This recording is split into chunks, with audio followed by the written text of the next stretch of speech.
ನಮಸ್ತೆ ಸ್ನೇಹಿತರೆ.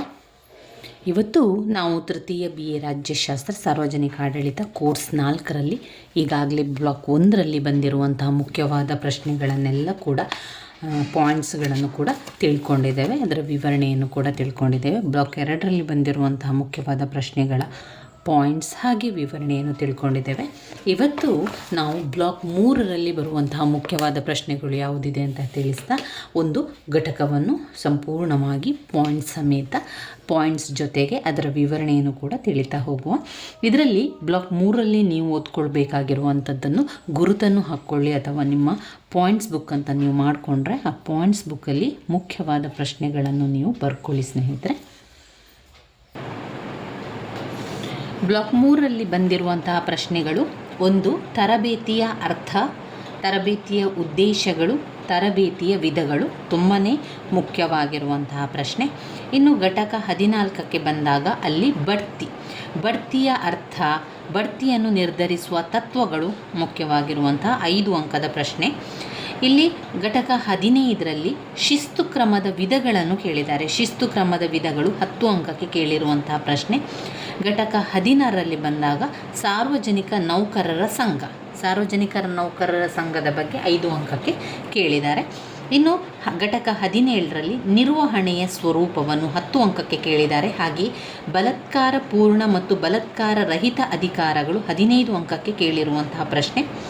ಘಟಕ 18ರಲ್ಲಿ ನಿಯೋಜಿತ ಶಾಸನದ ಅರ್ಥ, ನಿಯೋಜಿತ ಶಾಸನದ ಬೆಳವಣಿಗೆಗೆ ಕಾರಣಗಳು ಮತ್ತು ಗುಣಾವಗುಣಗಳನ್ನು ತಿಳಿಸಿ ಅಂತ 10 ಅಂಕಕ್ಕೆ ಕೇಳುವಂತಹ ಪ್ರಶ್ನೆ. ಇವಿಷ್ಟು ತುಂಬಾ ಮುಖ್ಯವಾಗಿರುವಂತಹ ರಿಪೀಟಾಗಿ ಕೇಳಿರುವಂತಹ ಪ್ರಶ್ನೆಗಳಾಗಿದೆ ಸ್ನೇಹಿತರೆ. ಇವತ್ತು ನಾವು ಒಂದೇ ವಿಡಿಯೋದಲ್ಲಿ ಸಂಪೂರ್ಣವಾದ ತರಬೇತಿಯ ಅರ್ಥ, ತರಬೇತಿಯ ಉದ್ದೇಶ, ತರಬೇತಿಯ ವಿಧಗಳನ್ನು ಒಂದೇ ವಿಡಿಯೋದಲ್ಲಿ ನಾವು ತಿಳಿತಾ ಹೋಗುವ. ಮೊದಲಿಗೆ ಅರ್ಥವನ್ನು ತಿಳ್ಕೊಳ್ಳೋಣ. ಪುಟ ಸಂಖ್ಯೆ 123ರಲ್ಲಿದೆ. 123ರಿಂದ ತರಬೇತಿಯ ಬಗ್ಗೆ ಇರುವಂಥದ್ದನ್ನು ಕಾಣ್ಬೋದು. ಮೊದಲಿಗೆ ತರಬೇತಿಯ ಅರ್ಥವನ್ನು ತಿಳ್ಕೊಳ್ಳೋಣ. ತರಬೇತಿ ಅಂದರೆ ಏನು? ತರಬೇತಿ ಅಂತ ಹೇಳಿದರೆ ನಾವು ಯಾವಾಗಲೂ ಹೇಳುವಂತೆ ಟ್ರೈನಿಂಗ್ ಅಂತ ಹೇಳ್ತೇವೆ. ನಾವು ಯಾವುದಾದ್ರೂ ಒಂದು ಕೆಲಸಕ್ಕೆ ಸೇರ್ತಾ ಇದ್ದೇವೆ ಅಂತಾದರೆ ಮೊದಲಿಗೆ ನಮಗೆ ಕೆಲವು ಸಮಯಗಳ ತನಕ ಟ್ರೈನಿಂಗ್ ಕೊಡುವಂಥದ್ದು. ಎಷ್ಟೋ ಸಮಯ ನೀವು ಕೇಳಿರ್ಬೋದು, 1 ತಿಂಗಳ ಕಾಲ ಟ್ರೈನಿಂಗ್ ಇದೆ ಅಂತೆ ಆ ಒಂದು ಕೆಲಸಕ್ಕೆ, ಅದಾದ ನಂತರ ಕೆಲಸಗಳನ್ನು ಕೊಡ್ತಾರೆ ಎನ್ನುವಂಥದ್ದು. ಈ ಒಂದು ತರಬೇತಿ ಎನ್ನುವಂಥದ್ದು ಒಂದು ನಿರ್ದಿಷ್ಟ ಕಲೆ, ವೃತ್ತಿ ಅಥವಾ ಉದ್ಯೋಗದಲ್ಲಿನ ಒಂದು ತಿಳುವಳಿಕೆ ಮತ್ತು ಶಿಕ್ಷಣವೇ ತರಬೇತಿಯನ್ನು ಕೊಡುವಂಥದ್ದು ಅಂತ ಹೇಳಿದರೆ ಅದರ ಬಗ್ಗೆ ನಮಗೆ ತಿಳುವಳಿಕೆಯನ್ನು ಕೊಡುವುದು, ಜ್ಞಾನವನ್ನು ಒದಗಿಸುವಂಥದ್ದು, ಆ ಒಂದು ಕೆಲಸದ ಬಗ್ಗೆ ಮಾಹಿತಿಯನ್ನು ಕೊಡುವಂಥದ್ದೇ ತರಬೇತಿ ಆಗಿರುತ್ತದೆ. ಸಾರ್ವಜನಿಕ ಆಡಳಿತದಲ್ಲಿ ನೌಕರರ ನೈಪುಣ್ಯತೆ ಇರ್ಬೋದು, ಅವರ ಸಾಮರ್ಥ್ಯ ಏನು, ಅವರ ಬುದ್ಧಿಶಕ್ತಿಯನ್ನು ಸುಧಾರಿಸುವ ಅಥವಾ ಹೆಚ್ಚಿಸುವಂತಹ ಹಾಗೂ ಅಪೇಕ್ಷಿತ ದಿಕ್ಕಿನಲ್ಲಿ ಆತನ ಮನೋಭಾವನೆಗಳ ಮೊತ್ತ ಮೌಲ್ಯಗಳ ಯೋಜನೆ ಇರುವಂತೆ ಮಾಡುವ ಬುದ್ಧಿಪೂರ್ವಕ ಪ್ರಯತ್ನವಾಗಿದೆ. ತಜ್ಞರ ಅಭಿಪ್ರಾಯದಲ್ಲಿ ತರಬೇತಿ ಅಂತ ಹೇಳಿದರೆ ಸರಕಾರಿ ನೌಕರರು ಸೇರುವ ಅಥವಾ ಹಾಲಿ ಇರುವ ಅಥವಾ ಮುಂದೆ ಸೇರಬೇಕಾಗಿರುವ ಸಂಸ್ಥೆಗಳಲ್ಲಿ ಪರಿಣಾಮಕಾರಿಯಾಗಿ ಹಾಗೂ ದಕ್ಷತೆಯಿಂದ ಕಾರ್ಯನಿರ್ವಹಿಸಲು ತಿಳುವಳಿಕೆ, ನಿಪುಣತೆ, ಅಭ್ಯಾಸ, ಮನೋಭಾವಗಳ ಅಭಿವೃದ್ಧಿಪಡಿಸಿಕೊಳ್ಳುವಂತಹ ವಿಧಾನವಾಗಿರುವಂಥದ್ದು. ಇನ್ನು ತರಬೇತಿಯ ಪ್ರಾಮುಖ್ಯತೆ ಅಂತ ಬಂದಾಗ ಯಾಕೆ ತರಬೇತಿಯನ್ನು ಮಾಡಬೇಕಾಗಿರುವಂಥದ್ದು? ಯಾಕಂತ ಹೇಳಿದರೆ ಸಾರ್ವಜನಿಕ ಆಡಳಿತ ವ್ಯವಸ್ಥೆಯಲ್ಲಿ ತರಬೇತಿಗೆ ವಿಶಿಷ್ಟವಾದ ಒಂದು ಸ್ಥಾನ ಇದೆ.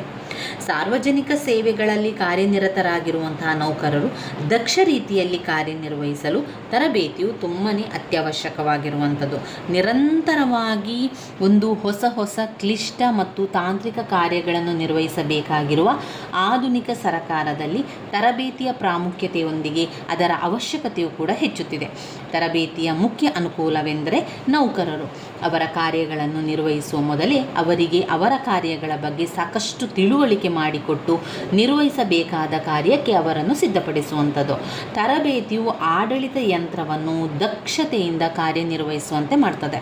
ಅದು ನೌಕರರಲ್ಲಿ ಬುದ್ಧಿಶಕ್ತಿ, ಸಾಮರ್ಥ್ಯ ಮುಂತಾದ ಗುಣಗಳನ್ನು ಕೂಡ ಬೆಳೆಸುತ್ತದೆ.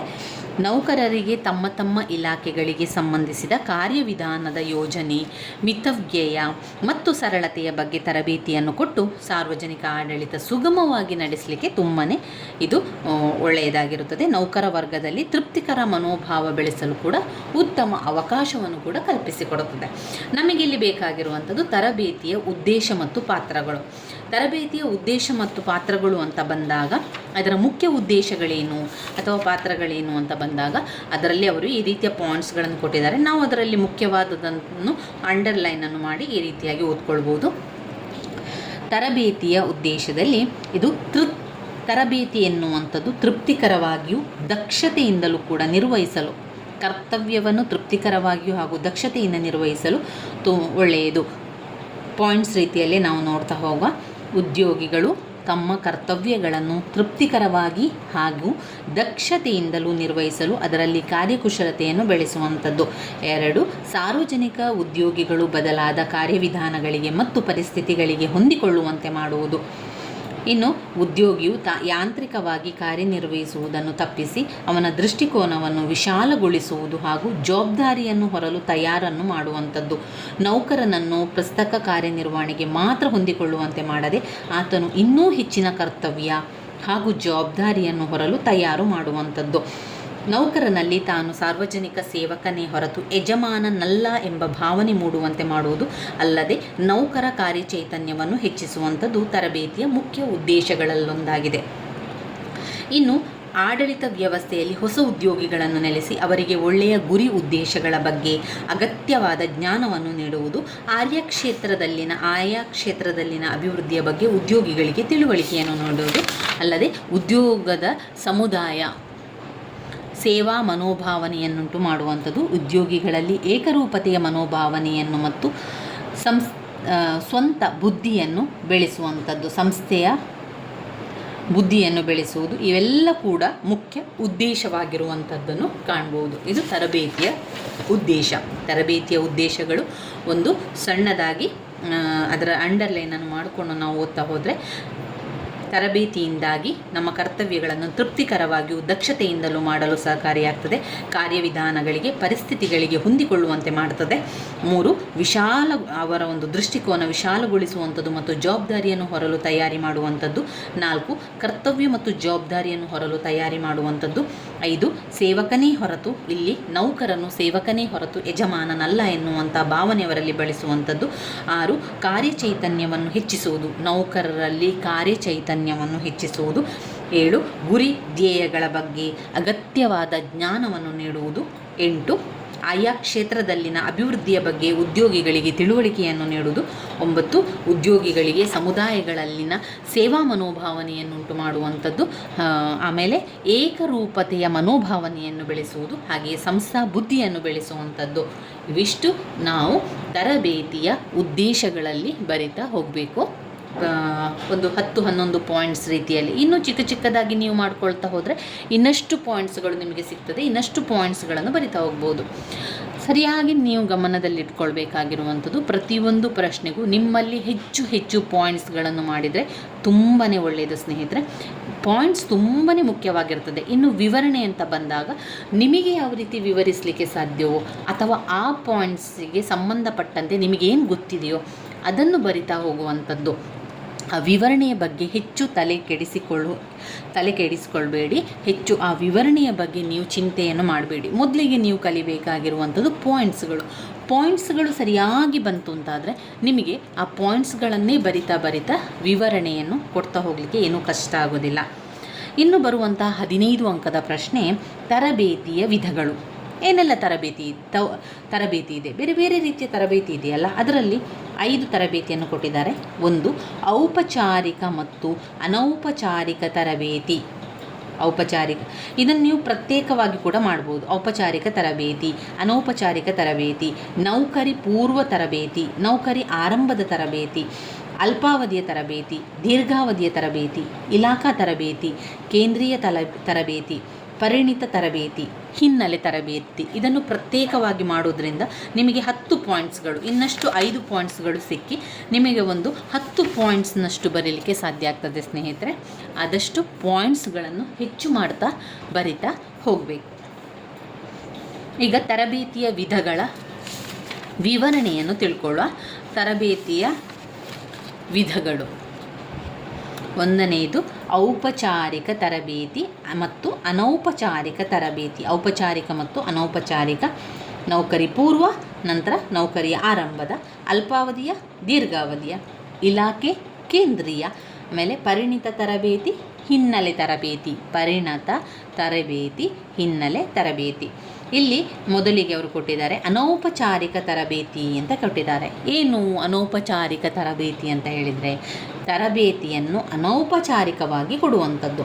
ಅಂದರೆ ಅನೌಪಚಾರಿಕ ತರಬೇತಿ ಎಂದರೆ ನೌಕರರು ಕಚೇರಿಯಲ್ಲಿ ಕಾರ್ಯನಿರ್ವಹಿಸುವ ಮೂಲಕ ಪಡೆಯುವ ತರಬೇತಿಯಾಗಿದೆ. ಅನುಭವದಿಂದ ಮತ್ತು ಕಾರ್ಯಾಚರಣೆಯ ಮೂಲಕ ಪಡೆಯುವಂತಹ ಆಡಳಿತದ ನೈಪುಣ್ಯತೆಯನ್ನು ಅನೌಪಚಾರಿಕ ತರಬೇತಿ ಅಂತ ಕರೀತಾರೆ. ನೌಕರರು ಈ ತರಬೇತಿಯನ್ನು ತಮ್ಮ ದೈನಂದಿನ ಕಚೇರಿಯ ದಿನನಿತ್ಯದ ಕೆಲಸಗಳನ್ನು ಮಾಡುವಾಗ ಹಿರಿಯ ಮತ್ತು ಕಿರಿಯ ಉದ್ಯೋಗಿಗಳ ನಡುವೆ ಉಂಟಾಗುವ ಸಂಪರ್ಕ ಸಮ್ಮೇಳನಗಳು, ಸಿಬ್ಬಂದಿ ವಾರ್ತಾಪತ್ರಿಕೆಗಳು, ಸಂಸ್ಥೆಯ ಪ್ರಕಟಣೆಗಳು, ವೃತ್ತಿಪರ ಸಂಘಗಳು ಮುಂತಾದವುಗಳ ಮೂಲಕ ಅದನ್ನು ಪಡ್ಕೊಳ್ಬಹುದಾಗಿದೆ. ಹಿರಿಯ ಅಧಿಕಾರಿಗಳು ಕಿರಿಯ ಅಧಿಕಾರಿಗಳಿಗೆ ಯೋಗ್ಯ ಮಾರ್ಗದರ್ಶನವನ್ನು ನೀಡ್ತಾರೆ. ಇದರಿಂದಾಗಿ ಹೊಸದಾಗಿ ಸರಕಾರಿ ಸೇವೆಗೆ ಸೇರಿದ ಉದ್ಯೋಗಿಗಳಿಗೆ ಹೆಚ್ಚಿನ ಅರಿವು ಉಂಟಾಗಿ ತಮ್ಮ ಕಾರ್ಯಗಳನ್ನು ಸಮರ್ಪಕವಾಗಿ ನಿರ್ವಹಿಸಲಿಕ್ಕೆ ಸಾಧ್ಯವಾಗ್ತದೆ. ಹೀಗೆ ನಿರಂತರ ಕಾರ್ಯನಿರ್ವಹಣೆಯ ಮೂಲಕ ಪಡೆಯುವ ತರಬೇತಿಯೇ ಅನೌಪಚಾರಿಕ ತರಬೇತಿ ಆಗಿರುವಂಥದ್ದು. ಈ ಒಂದು ತರಬೇತಿಯ ಯಶಸ್ಸು ಯಾವುದರ ತರಬೇತಿ? ಅನೌಪಚಾರಿಕ ತರಬೇತಿಯ ಯಶಸ್ಸು ಹಿರಿಯ ಅಧಿಕಾರಿಗಳ ಅನುಭವ, ನೈಪುಣ್ಯತೆ, ಜ್ಯೇಷ್ಠತೆ ಮತ್ತು ಹೊಸ ಉದ್ಯೋಗಿಗಳ ಬಗ್ಗೆ ಅವರು ತೋರಿಸುವ ಆಸಕ್ತಿ ಮತ್ತು ಕೆಲಸದಲ್ಲಿ ಹೊಸ ಉದ್ಯೋಗಿಗಳ ನಿರಂತರ ಪ್ರಯತ್ನ ಮುಂತಾದವುಗಳನ್ನು ಕೂಡ ಅವಲಂಬಿಸಿದೆ. ಇನ್ನು ಎರಡನೆಯದಾಗಿ ನಾವು ನೋಡಿದರೆ ಔಪಚಾರಿಕ ತರಬೇತಿ. ನೌಕರರು ಕಾರ್ಯನಿರ್ವಹಿಸಬೇಕಾದ ರೀತಿಯನ್ನು ಜಾಗರೂಕತೆಯಿಂದ ಪೂರ್ವಭಾವಿಯಾಗಿ ಸಿದ್ಧಪಡಿಸಿದ ಕ್ರಮಬದ್ಧ ಯೋಜನೆಗಳಿಂದ ಪಡೆದು ನೌಕರರು ಕಾರ್ಯನಿರ್ವಹಿಸುವುದನ್ನು ಔಪಚಾರಿಕ ತರಬೇತಿ ಅಂತ ಕರೀತಾರೆ. ಇದನ್ನು ಪರಿಣಿತರ ಮಾರ್ಗದರ್ಶನದಲ್ಲಿ ನೀಡಲಾಗುವಂಥದ್ದು. ಉದ್ಯೋಗಿಗಳು ನಿರ್ವಹಿಸಬೇಕಾಗಿರುವ ಕೆಲಸದ ಬಗ್ಗೆ ಇಲಾಖಾ ಮುಖ್ಯಾಧಿಕಾರಿಗಳಿಂದ ಉಪನ್ಯಾಸಗಳು, ಚರ್ಚಾಗೋಷ್ಠಿ, ವಿಚಾರಗೋಷ್ಠಿ, ಕಮ್ಮಟ ಇತ್ಯಾದಿಗಳ ಮೂಲಕ ಔಪಚಾರಿಕ ತರಬೇತಿ ಕೂಡ ಕೊಡಬಹುದು. ಉದ್ಯೋಗಿಗಳಿಗೆ ಇಲಾಖೆಯ ಕಾರ್ಯವಿಧಾನ, ಕರ್ತವ್ಯಗಳ ಸ್ವರೂಪ, ಕಚೇರಿಯಲ್ಲಿ ಅನುಸರಿಸಬೇಕಾದ ವಿಚಾರ ಸಂಹಿತೆ ಮುಂತಾದವುಗಳಿಗೆ ಸಂಬಂಧಿಸಿದಂತೆ ಬೋಧನೆಯನ್ನು ಕೂಡ ನೀಡಲಾಗುತ್ತದೆ. ಔಪಚಾರಿಕ ತರಬೇತಿಯನ್ನು 4 ಬಗೆಯಾಗಿ ವಿಂಗಡಿಸಬಹುದು. ಅಂದರೆ ಒಂದು ನೌಕರಿ ಪೂರ್ವ ತರಬೇತಿ, ನೌಕರಿ ಆರಂಭದ ತರಬೇತಿ, ನೌಕರಿಯಲ್ಲಿನ ತರಬೇತಿ ಮತ್ತು ಪುನಶ್ಚೇತನದ ತರಬೇತಿ ಅಂತ ಹೇಳಿ 4 ಬಗೆಯಾಗಿ ವಿಂಗಡಿಸ್ಬೋದು. ಅದರಲ್ಲಿ ಮೊದಲನೆಯದಾಗಿ ನಾವು ನೋಡ್ತಿದ್ರೆ ನೌಕರಿ ಪೂರ್ವ ತರಬೇತಿಯನ್ನು. ನೌಕರಿ ಪೂರ್ವ ಅಂತ ಹೇಳಿದರೆ ಉದ್ಯೋಗ ಸೇರುವ ಮೊದಲು ಆಗುವಂತಹ ತರಬೇತಿ ನೌಕರಿ ಪೂರ್ವ. ನೌಕರಿ ಆರಂಭ ಅಂತ ಹೇಳಿದರೆ ಕೆಲಸ ಆರಂಭ ಆದ ನಂತರ ಆರಂಭದ ದಿನಗಳಲ್ಲಿ ಮಾಡುವಂತಹ ಒಂದು ತರಬೇತಿ, ಆರಂಭದ ದಿನದಲ್ಲಿ ಹೇಳಿಕೊಡುವಂತಹ ಒಂದು ಕಲಿಕೆಯೇ ಅದು ನೌಕರಿಯ ಆರಂಭದ ತರಬೇತಿ ಅಂತ ಆಗ್ತದೆ. ಮೊದಲಿಗೆ ನೌಕರಿ ಪೂರ್ವ ತರಬೇತಿ ಅಂತ ಬಂದಾಗ ಭಾವಿ ಉದ್ಯೋಗಿಗಳನ್ನು ಸಾರ್ವಜನಿಕ ಸೇವೆಗಾಗಿ ಇದು ತಯಾರು ಮಾಡುತ್ತದೆ. ವ್ಯಕ್ತಿಯೊಬ್ಬನು ನೌಕರರಿಗೆ ಸೇರುವ ಮೊದಲೇ ಪಡೆಯುವ ತರಬೇತಿ ನೌಕರಿ ಪೂರ್ವ ತರಬೇತಿಯಾಗಿದೆ. ಒಂದು ದೃಷ್ಟಿಯಲ್ಲಿ ಶಾಲಾ ಕಾಲೇಜುಗಳಲ್ಲಿ ನೀಡುವ ಶಿಕ್ಷಣವು ನೌಕರಿ ಪೂರ್ವ ತರಬೇತಿಯಾಗಿದೆ. ನಿಖರವಾಗಿ ಹೇಳುವುದಾದರೆ ಕೆಲವು ವೃತ್ತಿನಿರತ ಸಂಸ್ಥೆಗಳು ವಿವಿಧ ಹುದ್ದೆಗಳಿಗೆ ಸ್ಪರ್ಧಿಸಲು ತರಬೇತಿಯನ್ನು ನೀಡುತ್ತದೆ. ತಾಂತ್ರಿಕ ಶಾಲಾ ಕಾಲೇಜುಗಳಲ್ಲಿ ನೀಡುತ್ತಿರುವ ವೃತ್ತಿ ತರಬೇತಿಯ ಸ್ವರೂಪವನ್ನು ಇದು ಸೂಚಿಸುತ್ತದೆ. ಈ ಸಂಸ್ಥೆಗಳಿಂದ ಪಾಸಾದ ವಿದ್ಯಾರ್ಥಿಗಳಿಗೆ ನೌಕರಿ ಕೊಡಲಾಗುವುದು. ಉದಾಹರಣೆಗೆ ಇಂಜಿನಿಯರ್ ಹಾಗೂ ವೈದ್ಯಕೀಯ ಪದವೀಧರರು. ಈ ವಿಧಾನವು ಅಮೆರಿಕದಲ್ಲಿ ಹೆಚ್ಚು ಪ್ರಚಲಿತದಲ್ಲಿದೆ. ಅಮೆರಿಕದಲ್ಲಿ ಕೆಲವು ಶೈಕ್ಷಣಿಕ ಸಂಸ್ಥೆಗಳು ಸರಕಾರಿ ಸೇವೆಗೆ ಪ್ರವೇಶಿಸಲು ಅಗತ್ಯವಾದಂತಹ ಶೈಕ್ಷಣಿಕ ಶಿಕ್ಷಣವನ್ನು ಕೂಡ ನೀಡುತ್ತದೆ. ಆದ್ದರಿಂದ ಅಮೆರಿಕದಲ್ಲಿ ನೌಕರಿ ಪೂರ್ವ ತರಬೇತಿಗೆ ಆದ್ಯತೆ ಇದೆ. ಅಮೆರಿಕ ಇಂಟರ್ನ್ಶಿಪ್ ಹಾಗೂ ಅಪ್ರೆಂಟಿಸ್ಶಿಪ್ ರೂಪದಲ್ಲಿ ಆಡಳಿತಾತ್ಮಕ ನಿರ್ವಹಣಾತ್ಮಕ ಸ್ಥಾನಗಳಿಗೆ ಅತ್ಯಂತ ವ್ಯಾಪಕವಾದ ನೇಮಕ ಪೂರ್ವ ತರಬೇತಿ ನೀಡುವ ವ್ಯವಸ್ಥೆ ಕೂಡ ಹೊಂದಿದೆ. ಇನ್ನು 4ನೇ ಪಾಯಿಂಟಲ್ಲಿ ನೌಕರಿ ಆರಂಭೋತ್ತರದ ತರಬೇತಿ. ಹುದ್ದೆಗೆ ಆಯ್ಕೆಯಾದವರಿಗೆ ನೀಡುವ ತರಬೇತಿಯು ನೌಕರ ಆರಂಭೋತ್ತರ ತರಬೇತಿಯಾಗಿದೆ. ವಿವಿಧ ಹುದ್ದೆಗಳಿಗೆ ಆಯ್ಕೆಯಾದ ಅಭ್ಯರ್ಥಿಗಳಿಗೆ ಅವರು ತಮ್ಮ ಹುದ್ದೆಗಳನ್ನು ಸ್ವೀಕರಿಸಿ ಸ್ವತಂತ್ರ ಜವಾಬ್ದಾರಿಯನ್ನು ಪಡೆಯುವ ಮೊದಲು ತರಬೇತಿಯನ್ನು ಕೊಡಲಾಗುವುದು. ಈ ತರಬೇತಿಯ ಉದ್ದೇಶ ಹೊಸ ಅಭ್ಯರ್ಥಿಗಳಿಗೆ ಹೆಚ್ಚಿನ ನೈಪುಣ್ಯತೆ ಮತ್ತು ಕೌಶಲ್ಯವನ್ನು ಕೂಡ ಒದಗಿಸುವುದಾಗಿದೆ. ಉದಾಹರಣೆಯನ್ನು ನೋಡುವುದಾದರೆ, ಭಾರತದಲ್ಲಿ IAS, IPS ಮುಂತಾದ ಅಖಿಲ ಭಾರತ ಸೇವೆಗಳಿಗೆ ಆಯ್ಕೆಯಾದ ಅಭ್ಯರ್ಥಿಗಳಿಗೆ ಇಂತಹ ತರಬೇತಿಯನ್ನು ನೀಡಲಾಗುತ್ತದೆ. ಮೊದಲು ಸಂಬಂಧಪಟ್ಟ ವಿವಿಧ ಸರ್ಕಾರಿ ಇಲಾಖೆಗಳಲ್ಲಿ ಅನುಭವ ಪಡೆದ ನಂತರ ಸ್ವತಂತ್ರ ಹುದ್ದೆಯನ್ನು ನಿರ್ವಹಿಸಲು ಅವಕಾಶವನ್ನು ಮಾಡಿಕೊಡಲಾಗುವುದು. ನೌಕರಿಯಲ್ಲಿನ ತರಬೇತಿ. ನೌಕರಿಯಲ್ಲಿನ ತರಬೇತಿ ಎನ್ನುವಂಥದ್ದು, ನೌಕರಿಯಲ್ಲಿನ ತರಬೇತಿಯು ಕೆಲವು ವರ್ಷಗಳವರೆಗೆ ಕಾರ್ಯನಿರ್ವಹಿಸಿದ ಅನುಭವಿ ಉದ್ಯೋಗಿಗಳ ದಕ್ಷತೆಯನ್ನು ಹೆಚ್ಚಿಸಲು ಮತ್ತು ಅವರು ಬಡ್ತಿಗೆ ಅರ್ಹರಾಗುವಂತೆ ಮಾಡಲು ನೀಡಲಾಗುವ ತರಬೇತಿಯನ್ನು ನೌಕರಿಯಲ್ಲಿ ತರಬೇತಿ ಎಂದು ಹೇಳಬಹುದು. ನೌಕರರು ಪ್ರಸ್ತುತ ಹುದ್ದೆಯಲ್ಲಿರುವಾಗಲೇ ಈ ಒಂದು ತರಬೇತಿಯನ್ನು ನೀಡಲಾಗ್ತದೆ. ನೌಕರರಿಗೆ ಹೊಸ ವಿಚಾರಗಳನ್ನು ತುಂಬಲು, ಅವರು ಸಮರ್ಪಕವಾಗಿ ಕಾರ್ಯನಿರ್ವಹಿಸುವಂತೆ ಮಾಡಲಿಕ್ಕೆ ಹೊಸ ನಿಯಮಗಳನ್ನು, ಹೊಸ ಕಾರ್ಯವಿಧಾನಗಳನ್ನು ಪರಿಚಯಿಸಲು ಈ ಒಂದು ತರಬೇತಿಯನ್ನು ಕೊಡುವಂಥದ್ದು. ಕಾರ್ಯಾಗಾರ, ವಿಚಾರಗೋಷ್ಠಿ ಮುಂತಾದವುಗಳ ಮೂಲಕ ಈ ತರಬೇತಿಯನ್ನು ನೀಡಲಾಗುವುದು. ಬದಲಾಗುವ ಪರಿಸರಕ್ಕೆ ಹೊಂದಿ ಕರ್ತವ್ಯಗಳನ್ನು ನಿರ್ವಹಿಸಲು ನೌಕರರಿಗೆ ಈ ತರಬೇತಿ ಸಹಕಾರಿಯಾಗಿದೆ. ಸಾಮಾನ್ಯವಾಗಿ ಕೇಂದ್ರೀಯ ತರಬೇತಿ ಶಾಲೆಯೊಂದರಲ್ಲಿ ಕಳುಹಿಸಿ ಅಲ್ಪಕಾಲಾವಧಿಯ ಪುನರ್ ವ್ಯಾಸಂಗದ ಅವಕಾಶಗಳನ್ನು ಕೂಡ ಕಲ್ಪಿಸಲಾಗುತ್ತದೆ. ಕೆಲವೊಮ್ಮೆ ಸರಕಾರದ ವೆಚ್ಚದಲ್ಲಿ ವಿದೇಶಗಳಿಗೆ ಕಳುಹಿಸಿ ಅಲ್ಲಿನ ಆಡಳಿತ ವಿಧಾನಗಳನ್ನು ಅಭ್ಯಸಿಸಿ ಅರಿತುಕೊಳ್ಳುವಂಥ ಅವಕಾಶ ಕೂಡ ನೀಡ್ತಾರೆ. ನೌಕರಿಯಲ್ಲಿನ ತರಬೇತಿಯು ನಿರಂತರವಾದುದು, ಅದು ಕೊನೆಗೊಳ್ಳುವುದಿಲ್ಲ. ಏಕೆಂದರೆ ಕಾರ್ಯನಿರ್ವಹಿಸುವ ಉದ್ಯೋಗಿಯು ವಿವಿಧ ಪರಿಸ್ಥಿತಿಗಳಲ್ಲಿ ಉದ್ಭವಿಸುವ ವಿವಿಧ ಸಮಸ್ಯೆಗಳನ್ನು ಆ ಸಮಸ್ಯೆಯ ಸ್ವರೂಪಕ್ಕೆ ಅನುಗುಣವಾಗಿ ಪರಿಹರಿಸಲು ಪ್ರಯತ್ನಿಸುತ್ತಾನೆ. ಅವನ ಅನುದಿನದ ಅನುಭವವು ಹೊಸ ತರಬೇತಿಯಾಗಿರುತ್ತದೆ. ಇನ್ನು ಬರುವಂಥ 5ನೇ ಪಾಯಿಂಟ್, ಅಲ್ಪಾವಧಿಯ ಮತ್ತು ದೀರ್ಘಾವಧಿಯ ತರಬೇತಿ. ಅಲ್ಪಾವಧಿಯ ತರಬೇತಿ ಮತ್ತು ದೀರ್ಘಾವಧಿಯ ತರಬೇತಿ, ನೀವು ಪಾಯಿಂಟ್ಸಲ್ಲಿರುವಂತೆ ಸ್ವಲ್ಪ ಸಮಯದ ತರಬೇತಿಗೆ ಅಲ್ಪಾವಧಿ ಅಂತ, ತುಂಬ ಅಂದರೆ 2-3 ತಿಂಗಳ ಕಾಲ ತರಬೇತಿ ಇದ್ದರೆ ಅದನ್ನು ದೀರ್ಘಾವಧಿಯ ತರಬೇತಿ ಅಂತ ಹೇಳ್ತೇವೆ. 1 ವಾರದ ತರಬೇತಿ ಇದ್ದರೆ ಅದನ್ನು ಅಲ್ಪ ಕಾಲದ ತರಬೇತಿ ಅಂತ ಹೇಳುವಂಥದ್ದು. ಇಲ್ಲಿ ತರಬೇತಿಯ ಅವಧಿಯನ್ನು ಆಧಾರವಾಗಿಟ್ಟುಕೊಂಡು ಈ ಒಂದು ವಿಂಗಡಣೆಯನ್ನು ಮಾಡಲಾಗುತ್ತಿದೆ. ತರಬೇತಿಯು ನಿರಂತರ ಸ್ವರೂಪದ್ದಾಗಿದ್ದು ಅವರ ಅವಧಿಯು 1-2 ವರ್ಷ ಕಾಲ ನೀಡಿದರೆ ಅದು ದೀರ್ಘಕಾಲದವರೆಗೆ ತರಬೇತಿಯಾಗಿರುತ್ತದೆ. ಉದಾಹರಣೆಯನ್ನು ನೋಡಿದರೆ, ಅಖಿಲ ಭಾರತ ಸೇವೆಗಳ ಮತ್ತು ಕರ್ನಾಟಕ ಆಡಳಿತ ಸೇವೆಗಳ ಪ್ರಥಮ ಮತ್ತು ದ್ವಿತೀಯ ವರ್ಗಕ್ಕೆ ಆಯ್ಕೆಯಾದಂಥ ಅಭ್ಯರ್ಥಿಗಳಿಗೆ 2 ವರ್ಷಗಳ ಕಾಲ ತರಬೇತಿ ನೀಡಲಾಗ್ತದೆ. ಇದು ದೀರ್ಘಕಾಲಾವಧಿ ತರಬೇತಿಯಾಗಿದೆ. ತರಬೇತಿಯು 4-6 ವಾರಗಳ ಅಲ್ಪಕಾಲಾವಧಿ ತರಬೇತಿಯಾದರೆ ಅದನ್ನು ಅಲ್ಪಕಾಲಾವಧಿ ತರಬೇತಿ ಅಂತ ಹೇಳ್ಬೋದು. ಉದಾಹರಣೆಗೆ, ಲೋಕಸೇವಾ ಆಯೋಗದಿಂದ ಆಯ್ಕೆಯಾದ ವೈದ್ಯರುಗಳಿಗೆ 6 ವಾರಗಳ ಕಾಲದ ತರಬೇತಿ ನೀಡಲಾಗುತ್ತದೆ. ಇನ್ನು 6ನೇ ಪಾಯಿಂಟ್ಸಲ್ಲಿ ಇಲಾಖಾ ಮತ್ತು ಕೇಂದ್ರೀಯ ತರಬೇತಿ. ಇಲಾಖಾ ಮತ್ತು ಕೇಂದ್ರೀಯ ತರಬೇತಿ. ತರಬೇತಿ ನೀಡುವವರು ಯಾರು ಎಂಬ ಅಂಶವನ್ನು ಆಧರಿಸಿ ಈ ಒಂದು ವಿಂಗಡಣೆಯನ್ನು ಮಾಡಲಾಗಿದೆ. ತನ್ನ ಇಲಾಖೆಗೆ ನೇಮಕ ಹೊಂದುವ ಅಭ್ಯರ್ಥಿಗಳಿಗೆ ತರಬೇತಿಯನ್ನು ನೀಡಲು ಈ ಇಲಾಖೆಯೇ ಅಗತ್ಯ ಅನುಕೂಲಗಳನ್ನು ಮಾಡಿಕೊಂಡಿದ್ದು, ತರಬೇತಿ ನೀಡಿದರೆ ಅದನ್ನು ಇಲಾಖಾ ತರಬೇತಿ ಎಂದು ಹೇಳಬಹುದು. ಸಾಮಾನ್ಯವಾಗಿ ಇಲಾಖಾ ಹಿರಿಯ ಅನುಭವಿ ಅಧಿಕಾರಿಗಳು ತರಬೇತಿಯನ್ನು ನೀಡುತ್ತಾರೆ. ಉದಾಹರಣೆಗೆ, ಪೊಲೀಸರಿಗೆ ತರಬೇತಿ ನೀಡಲು ಪೊಲೀಸ್ ಇಲಾಖೆ ವ್ಯವಸ್ಥೆ ಮಾಡಿಕೊಂಡಿದೆ.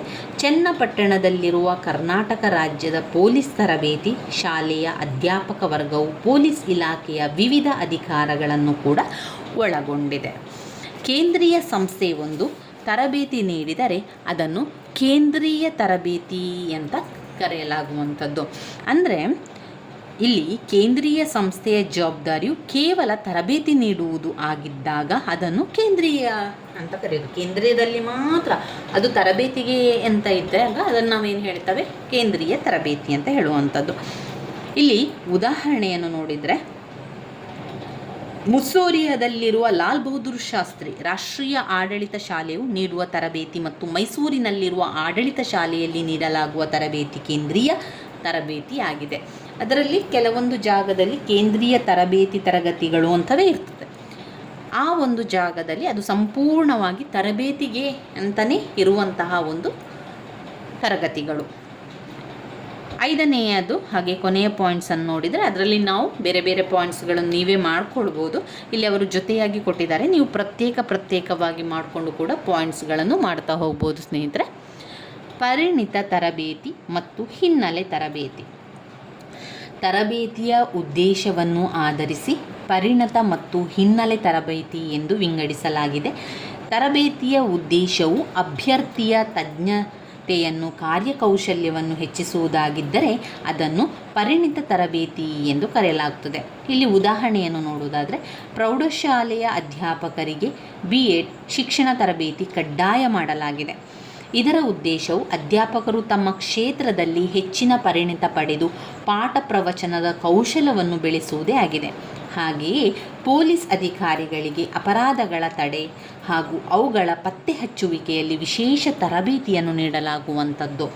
ತರಬೇತಿಯು ಕೇವಲ ಸಾಮಾನ್ಯ ವಿಷಯಗಳ ಬಗ್ಗೆ ತಿಳುವಳಿಕೆ ನೀಡುವುದಾದರೆ ಮತ್ತು ಆ ಜ್ಞಾನವು ಆತನ ಆಡಳಿತ ಕಾರ್ಯದ ಸ್ವರೂಪ ಮತ್ತು ಹಿನ್ನೆಲೆಯನ್ನು ಅರ್ಥ ಮಾಡಿಕೊಳ್ಳಲು ಸಹಾಯವನ್ನು ಮಾಡ್ತದೆ. ಇದನ್ನು ಹಿನ್ನೆಲೆ ತರಬೇತಿ ಅಂತ ಹೇಳ್ಬೋದು. ಈ ತರಬೇತಿಯ ಉದ್ದೇಶವು ಉದ್ಯೋಗಿಯ ಕಾರ್ಯದ ಸಾಮಾನ್ಯ ಹಿನ್ನೆಲೆಯನ್ನು ಅದು ತಿಳಿಸಿಕೊಡ್ತದೆ. ಉದಾಹರಣೆಗೆ, ಮುಸ್ಸೂರಿಯ ಲಾಲ್ ಬಹದ್ದೂರ್ ಶಾಸ್ತ್ರಿ ರಾಷ್ಟ್ರೀಯ ಆಡಳಿತ ಶಾಲೆಯಲ್ಲಿ ನೀಡಲಾಗುವ ತರಬೇತಿಯು ಹಿನ್ನೆಲೆ ತರಬೇತಿಯಾಗಿದೆ. ಮೈಸೂರಿನ ಆಡಳಿತ ತರಬೇತಿ ಸಂಸ್ಥೆ ನೀಡುವುದು ಸಹ ಅದು ಹಿನ್ನೆಲೆ ತರಬೇತಿಯಾಗಿರುವಂಥದ್ದು. ಇವಿಷ್ಟು ನಾವು ತರಬೇತಿಯಲ್ಲಿ ಬರುವಂತಹ ವಿಧಗಳು, ತರಬೇತಿಯ ವಿಧಗಳಲ್ಲಿ ನೋಡಿಕೊಂಡಿರುವಂಥದ್ದು. ಮತ್ತೊಮ್ಮೆ ಪಾಯಿಂಟ್ಸ್ಗಳನ್ನು ತಿಳ್ಕೊಳ್ಳುವ. ಪಾಯಿಂಟ್ಸ್ಗಳನ್ನು ನಾನು ಹೇಳಬೇಕಾದ್ರೆ ನೀವು ಕೂಡ ಜೊತೆಯಾಗಿ ಹೇಳ್ಕೊಳ್ಳಿ, ಅದು ಪಾಯಿಂಟ್ಸ್ಗಳು ನೆನಪಲ್ಲಿ ಉಳಿತದೆ. ತರಬೇತಿಯ ವಿಧಗಳು: 1. ಔಪಚಾರಿಕ ತರಬೇತಿ. 2. ಅನೌಪಚಾರಿಕ ತರಬೇತಿ. 3. ನೌಕರಿ ಪೂರ್ವ ತರಬೇತಿ. 4. ನೌಕರಿ ಆರಂಭೋತ್ತರದ ತರಬೇತಿ. 5. ಅಲ್ಪಾವಧಿಯ ತರಬೇತಿ. 6. ದೀರ್ಘಾವಧಿಯ ತರಬೇತಿ. 7. ಇಲಾಖಾ ತರಬೇತಿ. 8. ಕೇಂದ್ರೀಯ ತರಬೇತಿ. 9. ಪರಿಣಿತ ತರಬೇತಿ. 10. ಹಿನ್ನೆಲೆ ತರಬೇತಿ. ಈ ರೀತಿಯಾಗಿ 10 ಪಾಯಿಂಟ್ಸ್ಗಳನ್ನು ಮಾಡಿಕೊಂಡು ತರಬೇತಿಯ ವಿಧಗಳನ್ನು ನೀವು ಬರಿತಾ ಹೋಗ್ಬೋದು. ಇನ್ನು ಈ ಒಂದು ಪಾಠದಲ್ಲಿ ಅಂದರೆ ಈ ಒಂದು ಘಟಕದಲ್ಲಿ ಮತ್ತೊಂದು ಮುಖ್ಯವಾದಂತಹ ಪ್ರಶ್ನೆ ಅಂತ ಹೇಳಿದರೆ ಅದು ತರಬೇತಿಯ ವಿಧಾನಗಳು. ಯಾವುದೆಲ್ಲ ತರಬೇತಿ ಇದೆ? ಬೇರೆ ಬೇರೆ ರೀತಿಯ ತರಬೇತಿ ಇದೆ. ಈಗ ಒಂದೇ ರೀತಿಯಲ್ಲಿ ತರಬೇತಿ ಕೊಡುವಂಥದ್ದಲ್ಲ, ಬೇರೆ ಬೇರೆ ರೀತಿಯಲ್ಲಿ ತರಬೇತಿಯನ್ನು ಕೊಡ್ತಾರೆ. ಅದು ಆ ಒಂದು ವಿವಿಧ ಉದ್ದೇಶಗಳ ಸಾಧನೆಗಾಗಿ ತರಬೇತಿಯ ವಿಧಾನಗಳನ್ನು ಕೂಡ ಅನುಸರಿಸಲಾಗುವಂಥದ್ದು. ತರಬೇತಿಯ ಉದ್ದೇಶಗಳಿಗೂ ತರಬೇತಿ ನೀಡುವ ವಿಧಾನಗಳಿಗೂ ನೇರ ಸಂಬಂಧ ಇದೆ. ಯಾವ ಉದ್ದೇಶಗಳಿಗೆ ಯಾವ ರೀತಿಯ ತರಬೇತಿಯನ್ನು ಕೊಡಬೇಕು ಎನ್ನುವಂಥದ್ದು. ತರಬೇತಿಯ ವಿಧಾನಗಳು ಬಹುಮಟ್ಟಿಗೆ ಸರಕಾರದ ಆಡಳಿತಾತ್ಮಕ ನೀತಿ ಅಥವಾ ಧೋರಣೆಯನ್ನು ಅವಲಂಬಿಸಿದೆ. ಅದರಲ್ಲಿ ಪ್ರಮುಖವಾಗಿ ನಾವು ನೋಡಿದರೆ 4 ತರಬೇತಿಯ ವಿಧಾನಗಳಿದೆ. 1. ಅನುಭವದ ತರಬೇತಿ. 2. ಬೋಧನಾ ತರಬೇತಿ. 2 ಯಾವುದು? ಬೋಧನಾ ತರಬೇತಿ. 3. ಸಂವಹನದ ಮೂಲಕ ತರಬೇತಿ. 3 ಯಾವುದು? ಸಂವಹನದ ಮೂಲಕ ತರಬೇತಿ. 4. ಸಮ್ಮೇಳನ ಅಥವಾ ವಿಚಾರಗೋಷ್ಠಿಯ ತರಬೇತಿ. ಸಮ್ಮೇಳನ ತರಬೇತಿ, ವಿಚಾರಗೋಷ್ಠಿಯ ತರಬೇತಿ. ಈ ರೀತಿಯಾಗಿ ನಾವು 4 ಪಾಯಿಂಟ್ಸ್ಗಳನ್ನು ಅದರಲ್ಲಿ ಕೊಟ್ಟಿದ್ದಾರೆ. ಆ 4 ಪಾಯಿಂಟ್ಸ್ಗಳ ವಿವರಣೆಯನ್ನು ಕೂಡ ತಿಳ್ಕೊಳ್ಳುವ. ಮೊದಲನೇದಾಗಿ ಅನುಭವದ ತರಬೇತಿ. ಅನುಭವದ ಮೂಲಕ ತರಬೇತಿ ಅಂದರೆ ಒಂದು ಪ್ರಾಕ್ಟಿಕಲನ್ನು ಕೊಡುವಂಥದ್ದು. ನಮಗೆ ಅನುಭವ ಆಗಬೇಕು, ಈ ರೀತಿ ಮಾಡಿದರೆ ಈ ರೀತಿ ಆಗ್ತದೆ, ಈ ರೀತಿ ಕೆಲಸಗಳನ್ನು ಮಾಡಿದರೆ ಈ ರೀತಿಯ ರಿಸಲ್ಟ್ ಸಿಗ್ತದೆ ಎನ್ನುವಂಥದ್ದು ನಮಗೆ ಅರಿವಾಗಬೇಕು ಅಂತ ಹೇಳಿದರೆ ಅಲ್ಲಿ ಅನುಭವ ಆಗಲೇಬೇಕು ಅಲ್ವಾ. ಅನುಭವವನ್ನು ಕೊಟ್ಟರೆ ಮಾತ್ರ ಒಂದು ಅಲ್ಲಿ ಕಲಿಯಲಿಕ್ಕೆ ಸಾಧ್ಯ. ಅದುವೇ ಅನುಭವದ ತರಬೇತಿ ಆಗಿರುವಂಥದ್ದು. ಅನುಭವದ ತರಬೇತಿ ಅನುಭವದ ತರಬೇತಿಯು ಕೆಲಸ ಮಾಡುತ್ತಾ ಕಲಿಯುವುದು. ನೌಕರನು ಯಾವುದೇ ಹುದ್ದೆಗೆ ನೇಮಕಗೊಂಡರೆ ಕರ್ತವ್ಯ ನಿರ್ವಹಿಸುತ್ತಲೇ ದಿನ ಕಳೆದಂತೆ ಕಾಲಕ್ರಮೇಣ ಅನುಭವ ಪಡೆಯುವುದರ ಮೂಲಕ ತರಬೇತಿ ಪಡೆಯುವುದೇ ಅನುಭವದ ತರಬೇತಿ. ಇಲಾಖೆಯ ನಾನಾ ವಿಭಾಗಗಳಲ್ಲಿ ಕಾರ್ಯನಿರ್ವಹಿಸುತ್ತಾ ಇಲಾಖೆಯ ಗುರಿ ಉದ್ದೇಶಗಳನ್ನು ಅರಿಯುವ ಪ್ರಯತ್ನ ಇಲ್ಲಿರುವುದು. ತನ್ನ ಹಿರಿಯ ಅಧಿಕಾರಿಯ ಮಾರ್ಗದರ್ಶನದಲ್ಲಿ ಉದ್ಯೋಗಿಯು ಕೆಲಸ ಕಲಿತುಕೊಳ್ಳುತ್ತಾನೆ. ಈ ವಿಧಾನವು ಆಡಳಿತವು ಒಂದು ಕಲೆ ಮತ್ತು ಅನುಭವದಿಂದ ಕರಗತವಾಗುವ ಕಲೆ ಎಂಬ ಅಭಿಪ್ರಾಯವನ್ನು ಕೂಡ ಹೊಂದಿದೆ. ಎರಡನೆಯ ಪಾಯಿಂಟ್ಸ್ ಆಗಿ ಬೋಧನಾ ತರಬೇತಿ. ಬೋಧಿಸುವ ಅಥವಾ ಭಾಷಣದ ಮೂಲಕ ತರಬೇತಿ ಬಹಳ ಸಾಂಪ್ರದಾಯಿಕವಾದ ಒಂದು ಪದ್ಧತಿಯಾಗಿದೆ. ನೌಕರನ ಆಡಳಿತ ಕಾರ್ಯಗಳಿಗೆ ಅವನ ಕ್ಷೇತ್ರದ ವಿವಿಧ ವಿಷಯಗಳಿಗೆ ಸಂಬಂಧಿಸಿದಂತೆ ಏರ್ಪಡಿಸುವ ಉಪನ್ಯಾಸಗಳು, ಚರ್ಚಾಗೋಷ್ಠಿ, ವಿಚಾರ ಸಂಕಿರಣಗಳು ಮುಂತಾದವುಗಳ ಮೂಲಕ ನೀಡುವ ತರಬೇತಿ ಬೋಧನೆಯ ಮೂಲಕ ಕೊಡುವ ತರಬೇತಿ. ಇದರಿಂದ ನೌಕರರಿಗೆ ತಮ್ಮ ಕೆಲಸದ ವಿವಿಧ ಮುಖಗಳ ಪರಿಚಯವಾಗ್ತದೆ. ವಿದ್ಯಾಸಂಸ್ಥೆ ತರಬೇತಿ ಕೇಂದ್ರವೊಂದರಲ್ಲಿ ಶಿಕ್ಷಣವನ್ನು ಏರ್ಪಡಿಸಬಹುದು.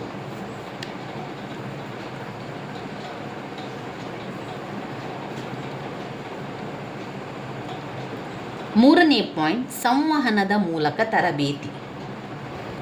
ಸಂವಹನದ ಮೂಲಕ ತರಬೇತಿ ಎಂದರೆ ನೌಕರನು ನಿರ್ವಹಿಸಬೇಕಾದ ಆಡಳಿತ ಕಾರ್ಯಗಳ ಸ್ವರೂಪ, ಅದಕ್ಕೆ ಸಂಬಂಧಿಸಿದ ನಿಯಮಗಳು ಮತ್ತು ಕಾನೂನುಗಳು ಹಾಗೂ ಆತನ ಸಂಸ್ಥೆಯ ರಚನೆ ಮತ್ತು ಉದ್ದೇಶಗಳ ಬಗ್ಗೆ ಸಂಪರ್ಕ ಸಾಧನಗಳು, ಕಚೇರಿಯ ಪ್ರಕಟಣೆಗಳು, ಪತ್ರಿಕೆಗಳು, ನಿಯತಕಾಲಿಕ ಪತ್ರಿಕೆಗಳು ಮತ್ತು ವಿಚಾರಪೂರಿತ ಪುಸ್ತಕಗಳ ಮೂಲಕ ತರಬೇತಿ ನೀಡುವುದಾಗಿದೆ. ಇಂತಹ ಸಂಪರ್ಕ ಸಾಧನಗಳ ಮೂಲಕ ಉದ್ಯೋಗಿ ತಾನು ಕಾರ್ಯನಿರ್ವಹಿಸುವ ಇಲಾಖಾ ವ್ಯವಸ್ಥೆಯ ಬಗ್ಗೆ ಪಕ್ಷಿನೋಟ ಬೀರುವ ಮೂಲಕ ತನ್ನ ಹುದ್ದೆಯ ಕಾರ್ಯಗಳ ನಿರ್ವಹಣೆಯ ಕುರಿತಂತೆ ತರಬೇತಿಯನ್ನು ಪಡೆಯಬಹುದು.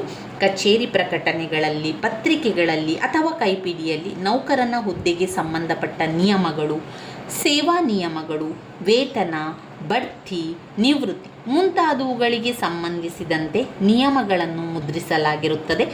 ಅವುಗಳನ್ನು ಉದ್ಯೋಗಿಗಳಿಗೆ ಹಂಚಲಾಗುವುದು. ಇವುಗಳನ್ನು ಓದಿ ತಮ್ಮ ಒಂದು ಹುದ್ದೆಯ ಬಗ್ಗೆ ಸಮಗ್ರ ಮಾಹಿತಿಯನ್ನು ಪಡೆಯಲು ಸಹಕಾರಿಯಾಗುತ್ತದೆ. ಇನ್ನು ನಾಲ್ಕನೇ ಪಾಯಿಂಟ್ನಲ್ಲಿ ಸಮ್ಮೇಳನ ಅಥವಾ ವಿಚಾರಗೋಷ್ಠಿ ತರಬೇತಿ. ಈ ವಿಧಾನದಲ್ಲಿ ಒಂದು ಅಥವಾ ಹಲವಾರು ಇಲಾಖೆಯ ಉದ್ಯೋಗಿಗಳು ಸಮ್ಮೇಳನವೊಂದರಲ್ಲಿ ಅಥವಾ ವಿಚಾರಗೋಷ್ಠಿಯಲ್ಲಿ ಹಿರಿಯ ಅಧಿಕಾರಿಯ ಅಧ್ಯಕ್ಷತೆಯಲ್ಲಿ ಭಾಗವಹಿಸುತ್ತಾರೆ. ಸಾಮಾನ್ಯವಾಗಿ ನೌಕರರ ಅಂದರೆ ತರಬೇತಿ ಪಡೆಯುವವರ ಚರ್ಚೆಯಲ್ಲಿ ಭಾಗವಹಿಸ್ತಾರೆ, ತಮ್ಮ ಅಭಿಪ್ರಾಯಗಳನ್ನು ವ್ಯಕ್ತಪಡಿಸ್ತಾರೆ, ಇತರರ ಟಿಪ್ಪಣಿಗಳೊಂದಿಗೆ ತಮ್ಮ ಟಿಪ್ಪಣಿಗಳನ್ನು ಹೋಲಿಸಿ ನೋಡ್ತಾರೆ. ಹಿರಿಯ ಅಧಿಕಾರಿಯು ಕೇವಲ ಮಾರ್ಗದರ್ಶನ ನೀಡುತ್ತಾನೆ, ಚರ್ಚೆ ಅಡ್ಡದಾರಿ ಹಿಡಿದಾಗ ಮಧ್ಯ ಪ್ರವೇಶಿಸುತ್ತಾನೆ. ತರಬೇತಿಯು ಇದೇ ರೀತಿ ಇರಬೇಕು ಎಂದು ಹೇಳಲಾಗದು. ಬೇರೆ ಬೇರೆ ರೀತಿಯ ತರಬೇತಿಗಳು ಇರ್ತದೆ. ಆದರೆ ಮುಂದಾಲೋಚನೆಯಿಂದ ಕೂಡಿದಂತಹ ವ್ಯವಸ್ಥಿತ ತರಬೇತಿಯು ಎಲ್ಲ ವಿಧದ ವಿಧಾನಗಳ ಉತ್ತಮ ಅಂಶಗಳನ್ನು ಕೂಡ ಒಳಗೊಂಡಿರ್ತದೆ. ತರಬೇತಿದಾರರು ಬುದ್ಧಿವಂತರು, ವಿಚಾರವಂತರು, ಸಾರ್ವಜನಿಕ ಆಡಳಿತದ ವಾಸ್ತವಿಕ ಸಮಸ್ಯೆಗಳನ್ನು ಅರಿತವರೂ ಆಗಿದ್ದು ತರಬೇತಿ ನೀಡುವ ಕಾರ್ಯದಲ್ಲಿ ನಿಷ್ಠರಾಗಿರಬೇಕು. ಇವಿಷ್ಟು ತರಬೇತಿಯ ವಿಧಾನಗಳಾಗಿದೆ. 1. ಅನುಭವದ ತರಬೇತಿ. 2. ಬೋಧನಾ ತರಬೇತಿ. 3. ಸಂವಹನದ ಮೂಲಕ ತರಬೇತಿ. 4. ಸಮ್ಮೇಳನ ಅಥವಾ ವಿಚಾರಗೋಷ್ಠಿಯ ತರಬೇತಿಯಾಗಿರುವಂಥದ್ದು. ಅಂದರೆ ಇಲ್ಲಿ ಬೇರೆ ಬೇರೆ ರೀತಿಯ ತರಬೇತಿಗಳನ್ನು ಮಾಡ್ತಾ ಹೋಗ್ತಾರೆ. ಒಂದೇ ರೀತಿಯ ತರಬೇತಿ ಇರಬೇಕು ಅಂತ ಏನೂ ಇಲ್ಲ. ಭಾರತದಲ್ಲಿ ತರಬೇತಿ ವ್ಯವಸ್ಥೆ ಹೇಗೆ ಇದೆ? ಈಗ ಸ್ವತಂತ್ರ ಪೂರ್ವ ಭಾರತದಲ್ಲಿ ಆಡಳಿತ ಸೇವಾ ವರ್ಗದ ನೌಕರರಿಗೆ ಯಾವುದೇ ವಿಧವಾದ ಔಪಚಾರಿಕ ಹಾಗೂ ವ್ಯವಸ್ಥಿತ ರೀತಿಯ ತರಬೇತಿಯನ್ನು ನೀಡುವ ಪದ್ಧತಿ ಇರಲಿಲ್ಲ. ಅನೌಪಚಾರಿಕವಾಗಿಯೇ ಕೆಲಸ ನಿರ್ವಹಿಸುತ್ತಲೇ ತರಬೇತಿಯನ್ನು ಪಡೆಯುತ್ತಿದ್ದರು. ಮಾಡುತ್ತಾ ಕಲಿ ಎಂಬುದು ಸಾಮಾನ್ಯವಾಗಿ ಅನುಸರಣೆಯಲ್ಲಿದ್ದ ತರಬೇತಿ ವಿಧಾನವಾಗಿತ್ತು. ಸ್ವಾತಂತ್ರ್ಯ ನಂತರ ವ್ಯವಸ್ಥಿತ ರೀತಿಯಲ್ಲಿ ತರಬೇತಿ ಪ್ರಾಮುಖ್ಯತೆಯನ್ನು ಪಡೆದುಕೊಂಡಿತು. ಸಾರ್ವಜನಿಕ ನೌಕರರಿಗೆ ಸೂಕ್ತ ರೀತಿಯ ತರಬೇತಿಯನ್ನು ನೀಡಿದರೆ ಅವರಲ್ಲಿ ದಕ್ಷತೆ ಹೆಚ್ಚುವುದು ಮಾತ್ರವಲ್ಲದೆ ಅವರಲ್ಲಿ ಇರಬೇಕಾದ ಅಗತ್ಯ ರೀತಿಯ ಮನೋಭಾವನೆಯನ್ನು ವೃದ್ಧಿಗೊಳಿಸಲು ಕೂಡ ಸಾಧ್ಯ ಎಂದು ಕಂಡುಕೊಳ್ಳಲಾಯಿತು. ಸಿಬ್ಬಂದಿ ವರ್ಗಕ್ಕೆ ತರಬೇತಿ ಅಗತ್ಯ ಎಂಬುದನ್ನು ಮನಗಂಡ ನಂತರ ಎಲ್ಲ ರೀತಿಯ ಹುದ್ದೆಗಳಿಗೂ ಕೂಡ ತರಬೇತಿಯನ್ನು ಕೊಡಲಿಕ್ಕೆ ಆರಂಭ ಮಾಡಿದರು. ವಿವಿಧ ಆಡಳಿತ ಸಿಬ್ಬಂದಿಗಳಿಗೆ ತರಬೇತಿ ನೀಡಲು ಭಾರತ ಕೇಂದ್ರ ಸರ್ಕಾರ ಕೆಲವೊಂದು ಪ್ರಮುಖ ತರಬೇತಿ ಕೇಂದ್ರಗಳನ್ನು ಸ್ಥಾಪನೆ ಮಾಡಿದೆ. ಯಾವುದೆಲ್ಲ ಇದೆ ಅಂತ ನಿಮಗೆ ಗೊತ್ತಿರಲಿ. ಒಂದು ತರಬೇತಿಯ ಈಗ ಟ್ರೈನಿಂಗ್ ಕೊಡುವಂಥದ್ದು ಟ್ರೈನಿಂಗ್ ಸೆಂಟ್ರ್ ಅಂತವೇ ಗೌರ್ಮೆಂಟ್ ಮಾಡಿದ್ದಾರೆ. ಅನೇಕ ರೀತಿಯ ಕೇಂದ್ರ ಸರ್ಕಾರವೇ ಏನು ಮಾಡ್ತದೆ, ತರಬೇತಿ ಸೆಂಟರ್ ಅಥವಾ ಒಂದು ತರಬೇತಿಯ ಕೇಂದ್ರ ಅಂತನವೇ ಕೆಲವೊಂದನ್ನು ಸ್ಥಾಪಿಸಿದೆ. ಯಾವುದೆಲ್ಲ ಇದೆ ಅಂತ ಹೇಳಿದರೆ, ಒಂದು ಲಾಲ್ ಬಹದ್ದೂರ್ ಶಾಸ್ತ್ರಿ ರಾಷ್ಟ್ರೀಯ ಆಡಳಿತಾತ್ಮಕ ವಿದ್ಯಾಪೀಠ ಮುಸ್ಸೋರಿಯಲ್ಲಿದೆ. ಅಖಿಲ ಭಾರತೀಯ ಸೇವಾ ವರ್ಗದವರಿಗೂ ಮತ್ತು ಕೆಲವು ಕೇಂದ್ರ ಸೇವಾ ವರ್ಗದವರಿಗೂ ಇಲ್ಲಿ ತರಬೇತಿಯನ್ನು ನೀಡಲಾಗುತ್ತದೆ. 2 ರಾಷ್ಟ್ರೀಯ ಪೊಲೀಸ್ ವಿದ್ಯಾಪೀಠ ಹೈದರಾಬಾದ್. ಇಲ್ಲಿ ಭಾರತೀಯ ಪೊಲೀಸ್ ಸೇವೆಗೆ ಆಯ್ಕೆಯಾದವರಿಗೆ ವೃತ್ತಿಪರ ತರಬೇತಿಯನ್ನು ನೀಡಲಾಗುತ್ತದೆ. 3 ಆಡಳಿತಾತ್ಮಕ ಸಿಬ್ಬಂದಿ ಕಾಲೇಜು ಹೈದರಾಬಾದ್. ಇಲ್ಲಿ ಅತ್ಯಂತ ಉನ್ನತ ಸ್ಥಾನದಲ್ಲಿರುವ ಹಿರಿಯ ಆಡಳಿತಗಾರರಿಗೂ ಸಾರ್ವಜನಿಕ ಹಾಗೂ ಖಾಸಗಿ ಕೈಗಾರಿಕೆಗಳ ಉನ್ನತ ಅನುಭವಸ್ಥ ಮುಖ್ಯಸ್ಥರಿಗೂ ಉನ್ನತ ಮಟ್ಟದ ತರಬೇತಿಯನ್ನು ನೀಡಲಾಗುವುದು. 4 ಭಾರತೀಯ ಸಾರ್ವಜನಿಕ ಆಡಳಿತ ಸಂಸ್ಥೆ. ಇಲ್ಲಿ ಸಂಶೋಧನಾ ಕಾರ್ಯಗಳು ಕೇಂದ್ರ ರಾಜ್ಯಗಳ ಹಿರಿಯ ಮತ್ತು ಮಧ್ಯಮ ಹಂತದ ನೌಕರರಿಗೆ ಅಲ್ಪಾವಧಿಯ ತರಬೇತಿಯನ್ನು ನೀಡಲಾಗುತ್ತದೆ. ಇವಿಷ್ಟು ಕೇಂದ್ರ ಸರ್ಕಾರ ಮಾಡಿರುವಂಥ ಕೆಲವು ತರಬೇತಿ ಕೇಂದ್ರಗಳಾಗಿರುವಂಥದ್ದು. ಈ ರೀತಿಯಾಗಿ ನಾವು ಈ ಒಂದು ಘಟಕದಲ್ಲಿ ಸಂಪೂರ್ಣವಾಗಿ ತರಬೇತಿಯ ಉದ್ದೇಶ, ತರಬೇತಿಯ ಪಾತ್ರ, ತರಬೇತಿಯ ವಿಧಗಳು ಹಾಗೆಯೇ ತರಬೇತಿಯ ವಿಧಾನಗಳನ್ನು ಕೂಡ ನಾವು ತಿಳ್ಕೊಂಡಿದ್ದೇವೆ. ಇದೆಲ್ಲ ಕೂಡ ಓದ್ಕೊಳ್ಬೇಕು. ತುಂಬಾ ಮುಖ್ಯವಾಗಿರುವಂಥ ಪ್ರಶ್ನೆ. ಮುಂದಿನ ವಿಡಿಯೋದಲ್ಲಿ ನಾವು ಬಡ್ತಿಯ ಬಗ್ಗೆ ತಿಳ್ಕೊಳ್ಳುವ. ಘಟಕ 14 ಬಡ್ತಿಯ ಅರ್ಥ, ಬಡ್ತಿಯನ್ನು ನಿರ್ಧರಿಸುವಂತಹ ತತ್ವಗಳನ್ನು ಮುಂದಿನ ಒಂದು ವಿಡಿಯೋದಲ್ಲಿ ತಿಳ್ಕೊಳ್ಳುವ. ಸ್ನೇಹಿತರೆ, ನನ್ನ ವಿಡಿಯೋಸ್ ಎಲ್ಲ ನಿಮಗೆ ಇಷ್ಟ ಆಗ್ತಾ ಇದ್ದರೆ ಲೈಕ್ ಕೊಡಿ, ಶೇರ್ ಮಾಡಿ, ಹಾಗೆ ಸಬ್ಸ್ಕ್ರೈಬ್ ಮಾಡಲಿಕ್ಕೆ ಮರಿಬೇಡಿ. ಧನ್ಯವಾದಗಳು.